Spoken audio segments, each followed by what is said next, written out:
Mario, ¿qué tal? Hola, muy bien. Qué azulito pues, te veo, qué bonito, qué elegancia de lujo. Lo marino que vengo. Qué elegancia de lujo, es mi color favorito, el azul, que lo sepas. ¿Tiene algo que ver con la percepción de la vida en los colores? Muchísimo. ¿Sí? Sí, sobre todo con la gestión de las emociones, de esas emociones que nos generan tanto sufrimiento. Sí. Hay una metodología. O sea, un color te puede ayudar a superar un estado de ánimo. No, hay una metodología que yo la conozco a través de un maestro tailandés, Mantak Chia, donde se utilizan colores para neutralizar emociones negativas, y tengo la experiencia hasta qué punto esto puede funcionar. Lo que pasa es que para nosotros, pues están acostumbrados a sota caballo rey, a ponerlo todo entre cuatro paredes y decir lo que no se entienda con nuestra mentalidad racional no existe. Pues esto es una cosa que sorprende, pero como he tenido una experiencia no solo conmigo sino con otras personas de que esto es así, pues sí, claro que sí. Los colores tienen muchísimo impacto en la situación emocional de una persona, claro que sí. Qué bueno. Bueno, ¿qué hacemos? ¿Seguimos con Mindfulness? Sí, y sí que me gustaría resaltar lo siguiente, Juan Luis. Estamos hablando de algo de tremendo alcance, entonces es muy importante no banalizarlo. Aquí estamos explicando ejercicios sencillos para que todo el mundo se vaya poco a poco enganchando a la práctica. ¿Porque se puede llegar a complicar o qué? No, lo que quiero decir es que esto es como aprender un idioma, es decir, cuando tú aprendes un idioma, como puede ser por ejemplo el inglés, se te puede abrir un mundo entero, porque cosas que antes eran absolutamente imposibles, como leer a lo mejor un libro que no se traduce al castellano, pues se te convierte en algo posible. Puedes a lo mejor acceder a congresos que antes no podías acceder. Pues pasa algo así. Entender la música que escuchas. O por ejemplo, y de hecho hay personas que han aprendido inglés motivados por músicas que les gustaban, por cantantes. ¿Cuántas personas no habrán aprendido inglés escuchando a los Beatles, por ejemplo, a los Rolling, etcétera? Entonces, lo que quiero decir es que estamos hablando de algo de una manera sencilla. Sara aprendió inglés escuchando a Lou Reed. ¿A Lou Reed? Sí, la canción es tú. Por eso Sara tiene tan buen ritmo. Claro que sí. Está bien ahí, reconoce que está bien ahí. Lo que quiero decir es que estas prácticas que las estamos poniendo de forma sencilla, lo que buscan sobre todo es que todo el mundo que nos escucha se dé cuenta de que son cosas accesibles. Si empezamos con una práctica de 1 hora, no sé qué tal cual, pues lógicamente todos estamos demasiado ocupados como para dedicarnos a ello. Sin embargo, si vas empezando poquito a poco y le vas cogiendo ritmo, y sobre todo si ves que empieza a funcionar en tu vida, entonces de alguna manera te enganchas a esa práctica. Entonces los ejercicios que estamos poniendo, que duran pues 5 minutos, 10 minutos, son los ejercicios que se hacen en procesos mucho más largos. Lo importante es que enganches el ejercicio y poco a poco lo vayas practicando, ¿no? ¿Y da igual el momento del día? Nunca da igual el momento del día, porque tú nunca eres el mismo a lo largo del día. Tú no eres el mismo por la mañana que por la noche. De hecho, voy a decir una cosa que puede parecer sorprendente, pero se ha visto. Es decir, hay genes que se expresan en un momento y que no se expresan en otro. Hasta ese punto hay genes de activación rápida que a lo mejor se expresan en 4 horas y se expresan en un momento del día, también muy en relación, por ejemplo, con un estado de ánimo y no en otro. Los momentos ideales, al menos en mi experiencia, para hacer estas prácticas son por la mañana, cuando te levantas. La mente es especialmente receptiva, y al acostarte, antes de dormirte, porque sobre todo va a entrar con gran potencia el inconsciente. Toda la memoria se reestructura durante la noche. Pues yo ahí no voy a poder, Bueno, pero tú fíjate. Te digo porque yo tardo exactamente en dormirme desde que apoyo la cabeza en la almohada hasta que me quedo sopa entre 15-20 segundos. Bueno, mira, claro, tú en eso tienes una gran fortuna, Juan Luis. Bueno, es que hay veces que mi mujer me pregunta algo y no le respondo, porque ya me he dormido, te lo juro, Sí, conozco esa sensación. A mí me pasa lo contrario. Yo me pongo, desde que poso la cabeza en la almohada hasta que me duermo, puede pasar 1 hora fácilmente.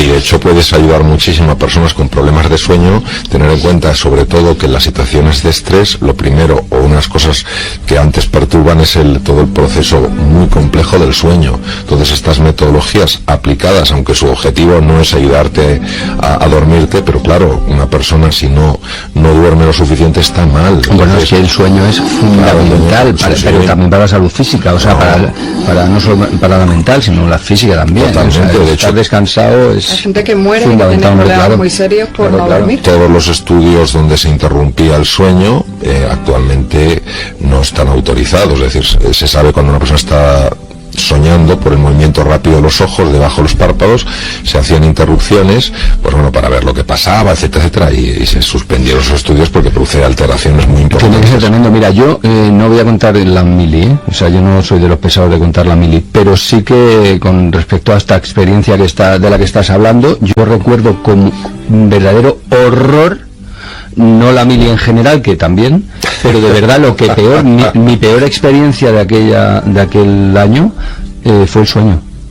Yo tuve la suerte de estar destinado en un sitio donde hacíamos guardias, yo noche, día, sí, o sea, guardia día sí, día no, día sí, día no, día sí, día no, y claro, era tremendo el despertarte, el tener que despertarte cada 3 horas para tener que ir al puesto, al cuerpo de guardia, eso como se llama, la garita, yo viví un año con sueño, me dormía de pie. Cuando digo que me dormía de pie, lo digo de verdad, sí, o sea, sí, no te estoy diciendo, no, yo me dormía de pie. Era alucinante y es horrible esa sensación. Sí. Horrible. Bueno, total, que sí que es mejor hacerlo por la mañana y hacerlo por la noche, pero a medida que vayamos avanzando en algunas de las aplicaciones vitales, veremos que esto es una cosa que la puedes aplicar a lo largo de todo el día, ¿no? Sobre todo, una de las cosas que más ilusión me hace es que lleguemos a personas que cuando miran el futuro, pues se creen que están mucho más limitadas de lo que en realidad están. Es decir, esto es como cuando se mira la línea del horizonte, ¿no? Hace muchos años parecía que detrás no había más que la muerte, el precipicio, el vacío, ¿no? Y luego, sin embargo, pues algunos intrépidos demostraron que había todo un mundo por descubrir. Una de las grandes ventajas del mindfulness, de todas estas metodologías basadas en el trabajo interior que comentaremos hoy, es que te permiten convertir lo que ves como un muro en una frontera. Pero un muro es algo que ante su sola presencia ya te echas para atrás, tiras la toalla, dices esto es imposible para mí. Es un proceso automático. Entonces cuando tú tiras la toalla, tu cerebro también tira la toalla, sí, claro. Por decirlo de una manera un poquito gráfica. Cuando tú ves que eso que para ti era un muro infranqueable es una frontera, nadie quiere decir que sea una pradera, que sea un sitio idílico, es una frontera, ya te está pidiendo acción de explorar, acción de avanzar, ¿no? Y es fascinante cuando estudias la vida de algunos físicos. A mí ciertos aspectos de la física me interesan bastante. Cuando tú estudias la vida, por ejemplo, de físicos como el de Albert Einstein, hay una frase que para mí resuena mucho en el trabajo que estamos haciendo aquí en M80 con el mindfulness. Einstein decía que ningún problema importante puede ser resuelto en el mismo nivel de pensamiento en el que surgió.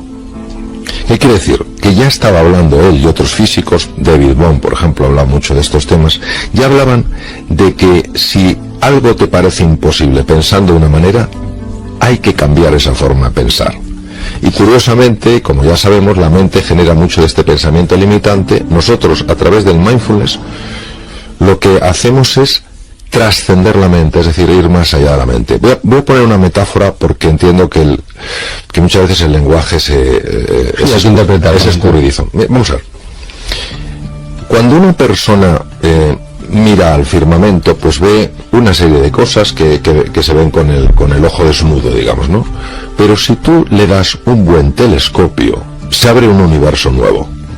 Empiezas a ver cosas radicalmente distintas. ¿Por qué? Primero, porque ese telescopio tiene que estar estable. Si el telescopio se está moviendo, tú no puedes ver nada. Y lo segundo, tiene unas lentes especiales que te permiten mirar más allá de lo que tus ojos pueden ver. El mindfulness es exactamente igual. Nosotros lo que estamos haciendo aquí es construir un instrumento. Estamos construyendo un telescopio que nos va a revelar, a desvelar un mundo nuevo. Ahora, ¿qué necesita? Pues lo mismo que el telescopio. Necesitamos capacidad de mantener estable ese telescopio, es decir, mantener estable la atención. ¿Vamos a tener pensamientos? Claro que sí, pero lo que vamos a procurar es que ese pensamiento no nos arrastre, no nos tiranice. De ahí la importancia de mantener la atención tanto en la respiración, hemos visto prácticas, como en contar, el 4-7-8, como en el cuerpo, cuando hablábamos del body scan. Y lo segundo es la lente. La lente se va de forma natural generando a medida que quitamos el polvo que la cubre. ¿Te das cuenta que no te estoy interrumpiendo? Que esto en mí, Sara. Raro. Esto es muy sí, raro, sí. muy raro. Tú continúa, que va bien, chavalín. Venga. Bueno, esto yo lo llamaría una interrupción. Pero es que me he sorprendido a mí mismo. ¿Tú te das cuenta que me he sorprendido a mí mismo? Sí, Digo, sí, joder, sí, ¿qué sí. hago callado? O sea, manifiesta la sorpresa, ¿no? Bueno, Sí, perdón. Nada. El día pasado uno de los oyentes manifestaba una lógica inquietud sobre si esto tiene una base real.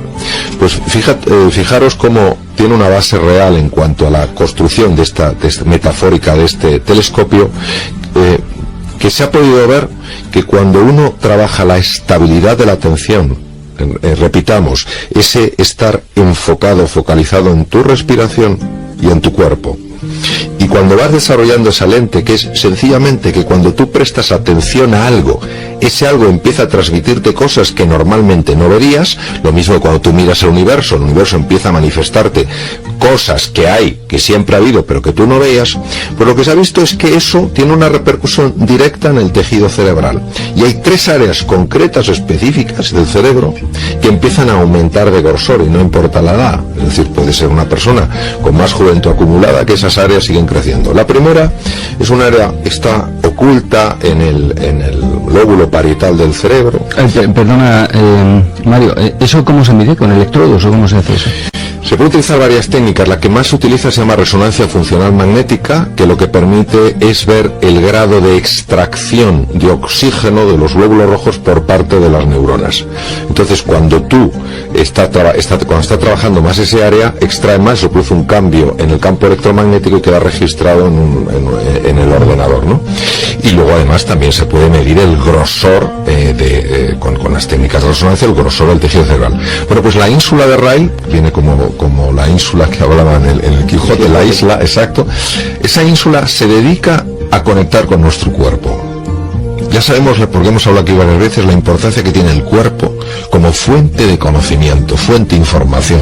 Sí, no sé cómo lo decías tú, que tiene cerebro, ¿no? El estómago tiene, o sea, la parte cerebro de... Los anglosajones dicen I feel in the guts, lo siento en las tripas. Entonces la famosa intuición tiene un gran componente. Pues la ínsula de Rayleigh crece en tamaño. También crece en tamaño lo que se llama el cíngulo anterior.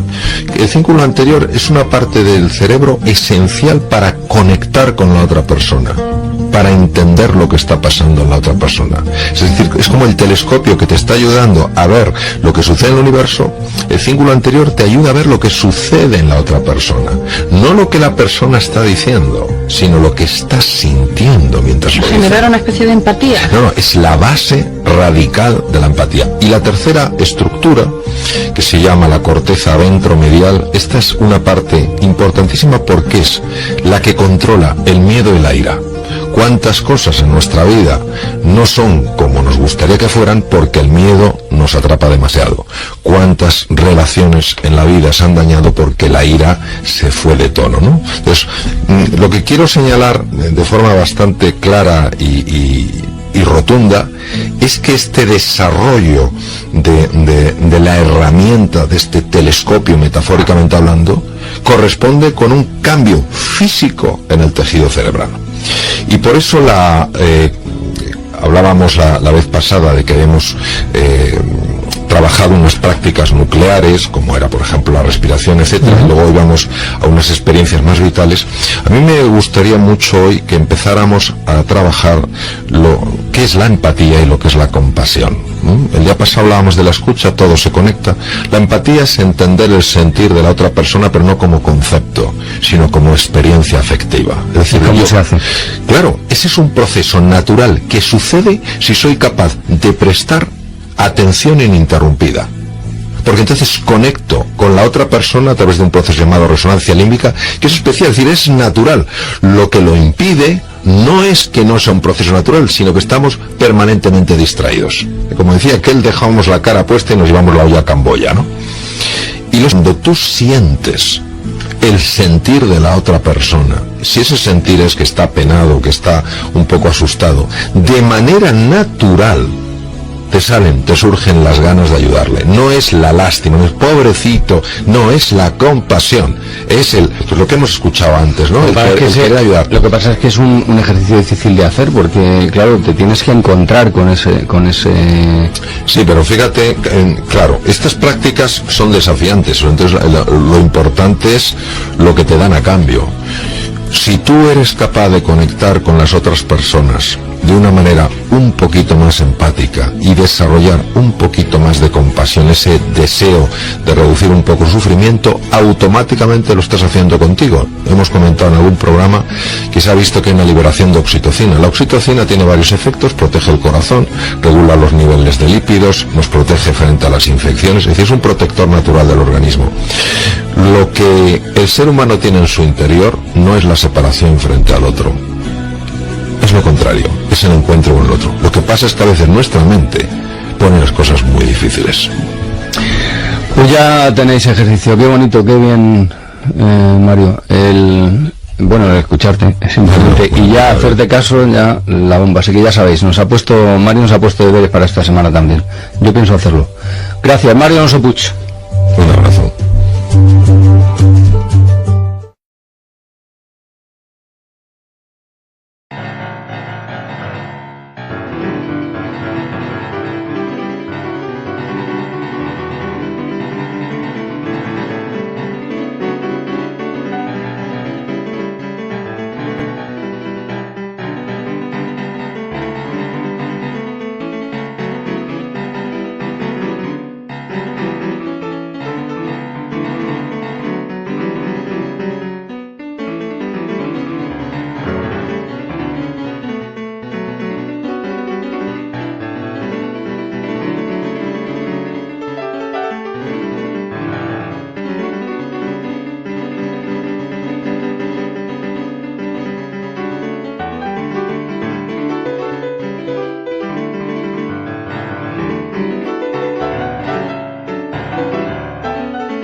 lost in the rhythm of the wind.